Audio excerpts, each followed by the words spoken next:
This video will piss a lot of people off, but before we get into it, just remember one thing. I'm giving you my opinion based on personal experience and the research I've done. If for whatever reason you decide that you still want to listen to music or whatever you listen to while studying, then no one is stopping you. That being said though, I need you to take whatever emotional connection you might have to whatever you listen to while studying and just put it on the side for now. Try to look at this from an objective point of view, because at the end of the day, if you don't take the facts that I give you, then it's only going to affect you and your grades. Now here's exactly why you shouldn't listen to anything while studying. First, let's tackle a common myth. Just like the cognitive psychologist Brian Anderson from Texas A&M University said, multitasking is a fallacy. Our brains can't actually multitask. It's a myth. Maybe you could do monotonous physical tasks like driving while listening to something, but that's because your brain is basically on autopilot mode. But I always preach that the most important part of studying is active studying techniques, and that means your brain has to be engaged. It won't be on autopilot. But if your brain is engaged, why would you then give it another distraction by listening to something? Brian Anderson then continues, so if you're doing two things at the same time, like studying and listening to music, and one of them requires cognitive effort, there will be a cost to how much information you can retain doing both activities. In most cases, the reason why people listen to music while studying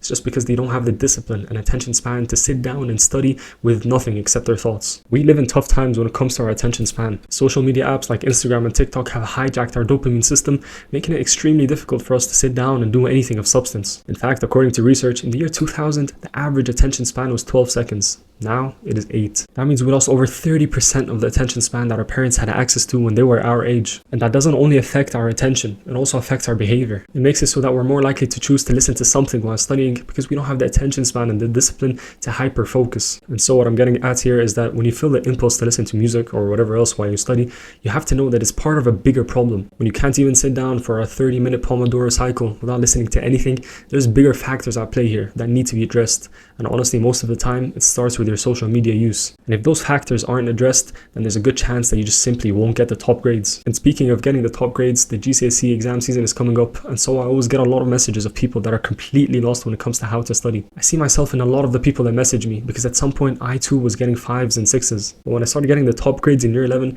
it wasn't because I just simply got smarter. It was because I invested time and effort into learning how to improve my studying technique. For that reason, I created a program that teaches you exactly what you need to know to study for your GCSEs. It covers every studying technique you need to use for each type of subject. It also covers how to structure your studying, how to optimize your lifestyle, also the biggest mistakes that people make while studying for their GCSEs, and a lot more things. Remember, GCSEs are relative, so to get the top grades, you have to do better than everyone else. So if you want to get the top grades, you need to invest into getting that competitive advantage over the rest. Hit the first link in the description if you're interested. Now, back to the video. I want you to imagine the top thinkers during the Enlightenment. Newton, for example, when he's discovering calculus or his laws of motion, do you think he's sitting in silence or blasting Mozart? Of course, they didn't have speakers back then, so he couldn't really blast anything, but that's exactly my point. For basically all of human history, we just didn't have the technology to play whatever we wanted while we do work. So we're just not adapted to listen to something while studying, even if we have the technology to do so now. Now, a common argument is that, but music motivates me. Honestly, that's a huge cope. How can you make your sole motivator to get up and study and get the top grades music? Let's say it is.